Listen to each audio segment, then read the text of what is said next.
All right. Marriage boot camp, and we're back. All right, so I didn't take many notes. I only took one side of notes because it was a lot of games that they were playing, like doing exercises and stuff like that. So they were writing raps, and the raps had to be what they resented their significant others for. And I didn't understand I don't understand how Medina and Phaedra have any resentment. How do you have resentment towards each other? This is a new relationship and you're just trying to get some pussy. How is that you don't even have anything to be resentful for? I thought it was weird that Tony was talking about how she has her stuff together and Kurupt doesn't. And I thought to myself, like, how in the world do you sit there and say out of your mouth, I have my shit together and this man doesn't, and you remain in the relationship? Like, I feel like if you know that you have your stuff together and you know that this person is beneath you or is not on your level, what are you doing? Like, if you have the awareness to say, nigga, I'm better than you. I'm better than you. I got my stuff together. You're beneath me. You're an old drunk fool.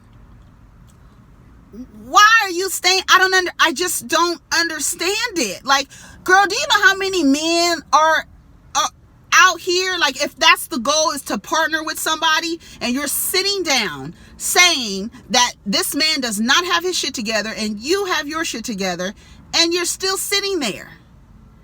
Pack your shit and go. Like, get your stuff up. I felt to myself, I said, Tony cannot be that invested in Kurupt. Now, I can understand Willie and Shonda and her going back and forth. It's been 13 years. They have 600 kids together. I could see her grappling with, what do I need to do? I'm going to be a single woman with 3 kids. My value is down. I came in contact with this man and we produced 3 kids together. Now, if I leave this man, the value, my stocks are already down as it is. The babies, now you're single. Those are 2 strikes against you as a single woman, right? It's weird. The babies are like looked at as, like a deterrent for some, potential partners. I could see Willie and Shonda going back and forth. You know what I'm saying? That's an old ass relationship. But Tony and Kurupt, girl, no. And I can't say anything about Hazel and Devon because she's pregnant. I was just reading the other day. I was like, Hazel-E is pregnant by Devon. So it's like, girl, you wasn't going nowhere. You didn't wound up and got pregnant by this man that is. So you're going to have 2 kids, basically. You're going to have 2 kids, huh? Child. And I didn't understand why Tony was sitting there. I was like, girl, if you have your shit together, why are you with him? If you have your shit together and he doesn't, why are you with him? Why? That's my question. Why? Then Vado and Tahiry, they pretty much took up the majority of the show. They're sitting there in their interviews. Now, he says to Tahiry that, I don't know, did he call her bougie? I want to say she was acting different, and he wants Tahiry from the block. That's who he wants. He wants Tahiry that didn't know her value. She didn't know her worthiness. She didn't know when she centered her worthiness around men. When she was acting a fool over men that you watched her do. You are jealous because you don't see her acting the same way towards you that she acted towards men you've watched her.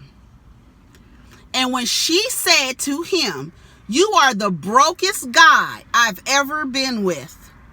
I was live tweeting as I was watching it. You could literally see his ego just crack. He got so angry, and then he said, his face got all screwed up, and then he was like, don't you ever say that again. You see where their ego is in their ability to have money, their penises, which they give it away, so it's really no value in it, because you give it to anybody who lets you fuck. So you're really no value in it. But he was so mad when she said that, his ego was bruised. However, the day before, he called her a thirst bucket. And he called her a thirst bucket because he said she doesn't act the way she acted for other niggas, the way she was in love and acting goofy for these other niggas. She doesn't act like that for me. And she's like, but I'm grown. I'm evolving. Either you catch up or you gonna get left. I'm evolving. I'm not that Tahiry from the block anymore. You want me to be Tahiry from the block because that girl didn't have the esteem, the self-esteem that this woman sitting next to you have. You want the old Tahiry, so you could just do whatever you want. He's like, my heart is in it. No, it's not. Tahiry's body is bad as hell. You want somebody to control because you want to know. Vado got so mad that she said, you are the brokest man I have ever been with. And she was just like, I mean, I'm not with, and if I was with you I wouldn't be with you if it was for clout. That's what she said on the last episode. I don't know what is wrong with Vado. I feel like he's very, very toxic. I feel like, I don't know if they're still together. I have no idea, but Tahiry at the they had a little exercise where they were rapping or whatever, and Tahiry had on a onesie. When they were done with the exercise, they all go sit down on these lawn chairs, in the backyard. Tahiry unzips her, and it's a long sleeve onesie. It's cute. When I tell you, her body is, oh my God, it's ridiculous. It is fucking ridiculous. And I was like, that bitch's body is bad. And that's why Hazel responded the way she is. Because bitch, I was so mad at Hazel-E. I was so mad at Hazel-E. I would have beat her up and pushed her in the pool. I was so mad at her. Girl, Tahiry takes off the top of her. She starts to take off the top of her onesie. But she has a bralette underneath. A lace bralette. Which looks like lingerie. It is not swimming attire. There is a difference, right? I get it. So she took it off, and Phaedra and Hazel-E, they kind of like, oh, girl, like, what are you doing? She was like, girl, it's hot. I'm just taking off. But she didn't even take it off because of the way that they responded. Hazel-E tells her, why would you take your shirt off in front of our men? Right? So it wasn't about anything else but you taking your top off in front of the men. That's exactly what she said. And then she goes, I can see what Vado, that's what he's talking about. Like, you're telling me that's what my man is talking about? That's what he's talking about. Bitch, you don't know me or my man. And yes, there can be people on the outside looking in, could look into your relationship and see something that you may not see because you're in it. Granted, but that's not what Hazel-E was doing. That's what Vado was talking about. She was like, girl, what are you talking about? She was like, you're not supposed to you shouldn't have take off. You're just going to take off your shirt in front of everybody. She was like, girl, it's a bralette. It's a big deal. We outside. What's the problem? Hazel-E. So then she said, Tahiry goes, well, girl, you don't even have any pants on. Hazel-E had on a onesie, a short onesie. And it was shorts. And when she sat down, when you sit down as pants do and skirts and everything else, they move up. So she was like, girl, you don't even have any pants on. Then Phaedra got on her and she was like, girl, you look like you about to go wrestling or something. So Devon and Hazel-E walked away. Vado was in there taking a nap. He went in there and took a nap. Hazel runs to Vado and tells him that Tahiry took off her shirt with her nipples showing. That's what she said. And I was just telling her that was wrong. When I tell you, I got so mad at Hazel-E. First of all, you already see that this man's self-esteem is very low. You already see he's very insecure about the other men that Tahiry dated. You don't know that a part of their problems, you don't know if he's physically abusive to her. You don't know. And you go over there and you call yourself telling. You call yourself telling on Tahiry to an insecure man, you don't know if his response would have been to beat her ass or not. Don't you ever. I said, I cannot believe that she called herself, because you was being a hater. And Hazel-E can never say she's a girl's girl, because you don't do that. You don't ever do that, because you don't know the dynamics of their relationship. He could be abusing her, and you go and you call yourself telling on her just because you didn't like that your man would probably like what he saw. Don't let Tahiry take them pants off. Don't let her put on a fucking bathing suit and come out here, because it would be the same fucking thing. And you think the men are not going to be looking at her? I was looking at her ass, okay? So Hazel-E, your ass was jealous. That's all it was. You didn't like that. Now, and then it made Tahiry uncomfortable, because she didn't even take it off. But when she got into the kitchen, when they started cussing what's her name out, was like, girl, you're doing, let me check my time. You are doing the most. Why would you go and tell him? We're supposed, like, and you remember Hazel-E used to always talk about girl code and all this other stuff. That's out of order. And that's why I was telling somebody, these chicks, how would you, I couldn't, I was like, did she just go over there and call herself telling on Tahiry? Well, she took her shirt off and she just had her nipples out. He was like, for real? She did? Yeah, in front of everybody. Like, she was really telling on her, and the dude wasn't saying nothing. Then when they got in the kitchen, she was like, were you offended? And the dude was Devon was trying to say something, and then Tahiry's like, honey, you gonna say whatever she tells you to say. Be quiet. What else you gonna say yes to, honey? What else you gonna say yes to?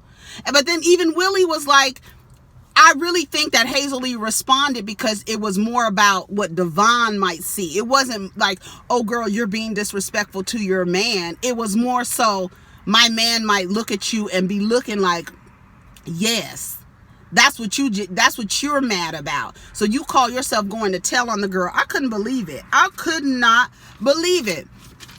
They Kurupt, he throws something at this thing. They're like hitting, like, you know, taking out their aggression on the things that they resent about each other. And then on the other side of it was like a picture of them, and they kind of were like, you know, going, you know, it was kind of symbolic, like you're really tearing up your happy relationship by all these things that you resent each other for. But Kurupt got up there and he's drunk, and he threw the hammer. Even the producer had to come in and was like, dude, that's not safe. What did we say? Safety first. You can't even play this game. You can't even play this game. And Dr. Ish was like, you know, you're gonna have to take care of yourself. Like, I just don't understand it. I really don't. I don't understand why Tony is with Kurupt. It's been how long? 3 years?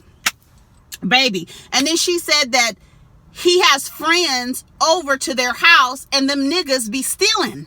And she told Kurupt, baby, when she told Kurupt, if you such a gangster, where's my shit at that them niggas stole out my house?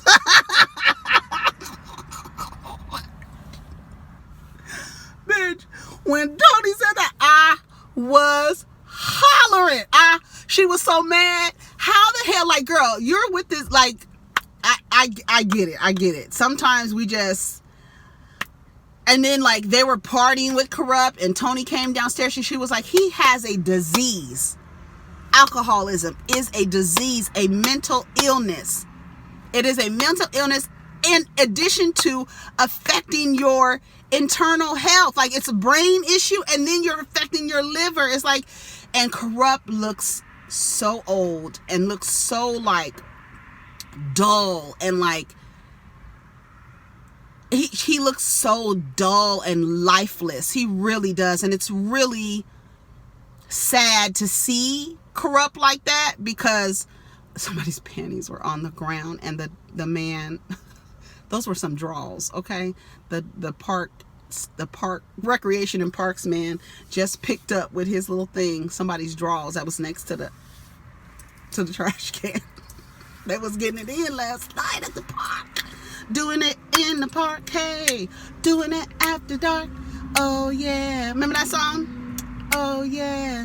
But anyways, girl, when she said, if you such a gangster, where's my stuff at that them people stole out of my house? So you with this guy who is an alcoholic, he has a disease, a mental illness, and he invites people over you guys' house who steal. Even Phaedra was like, girl, those don't sound like your friends. Like, I know I steal, girl, but I steal identities. Okay, not stuff. I still hold people's identities. That's the reason why I'm in the funeral business.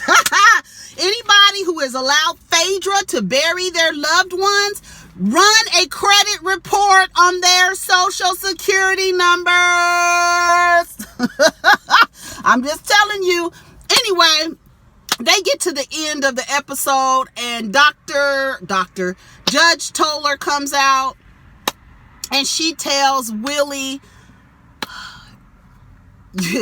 your daughter, baby, she said, your daughter, listen to this. Judge Toller told Willie, you know, Willie has been cheating on Shonda for 13 years. Now, that to me, like, staying for 13 years of emotional abuse, I don't know. Like, I just don't know. Like, I do understand that it is hard to leave 13 years, 3 children, and you just upset all the time, and he's continuously cheating on you. You've cheated on him as a response to him cheating, and it's just a toxic cycle. Judge Lynn Toller said to Willie and Shonda, she said to Willie, your daughter, fellas, listen to this, your daughter will have the life that you gave your wife. Baby, come on in it here. I said, listen, your daughter will have the life that you gave your wife, baby.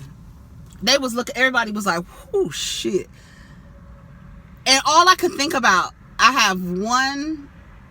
have a teenage sister who is being raised by the same man who had a hand in my upbringing. And I just pray that she has outlets and resources. I know she's being gaslit. I know she is witnessing a relationship that is not normal, and I hope that she does not go into looking for men like her father. I just hope she doesn't. That's all I thought about when she said that. That's all I thought about was my teenage sister. Like, ooh, girl, I hope somebody is giving her, other than her mother, giving her resources so that she understands that what you have witnessed throughout your upbringing, this is not normal behavior between a man and a woman. It's not. And like I said, a lot of people don't understand that emotional abuse, cheating is emotional abuse, and verbal abuse, and those don't leave. Emotional abuse and verbal abuse don't leave scars, so people don't really consider that domestic violence, but it actually is. It is domestic violence because you are harming someone with your words, psychologically, what you're doing, and then the children who are witnessing that. Shonda and Willie have 3 girls.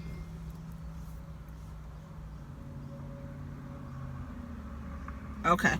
They have 3, I think it's 3 girls. And it's like, after 13 years, what are you going to do, Shonda? She's not going to leave. She's not going to leave. Because we have in society, when a woman leaves a relationship with a man and she has children, her stock drops. And it will take a rare exception of a man to enter a relationship with a woman with children and be healthy. And, you know, people get remarried and have wonderful relationships. They do. It happens. My grandmother is an example of that, right? My maternal grandmother is an example of that. Not dealing with the nigga, leaving, and then marrying a man who may not have been perfect. I remember my grandmother used to say, my grandfather's a Capricorn. She would say that she was like, I love my husband, but the one thing that he had a hard time doing was apologizing. It's my grandfather, who I love so much, but that's what she used to say. That's the only thing I've ever heard my grandmother say about my grandfather. My grandfather didn't even cuss. Do you hear me?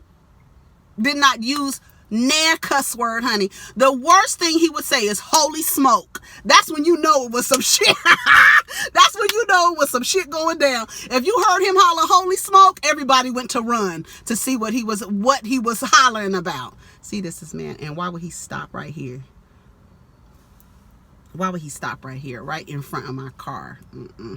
Anyways, here's a link to YouTube. Okay, thank you.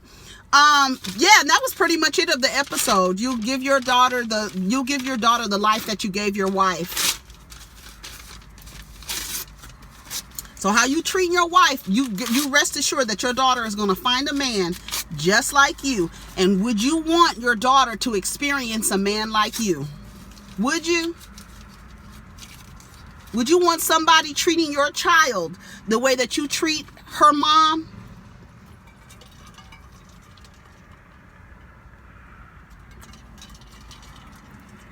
Valid question. Anyways, y'all, that's my time. Let me come back and see if we have any hot topics. All right. Take care of each other. Peace.